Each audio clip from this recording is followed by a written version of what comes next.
ազնիվ եղիր ամեն ինչում։ Ով է կյանքում սովից մեռել։ Ճշտի համար աքսոր չկա, ստի հանդեպ ինչու լռել։ Իսկ մեր շուրջը դեռ կան մարդիկ,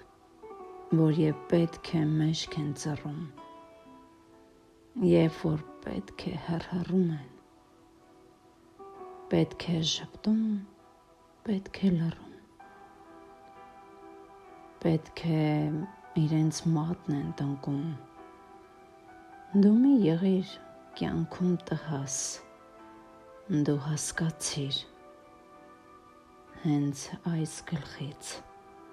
մի մոռացիր երբեք տղաս։ Ազնվությունը այն է միայն, որ չի փոխվում, ոնց էլ շոռոմոռ ես տալիս։ Նա մի ճերմակ երես ունի, ոչ թե 7-8 գունեղ աստար։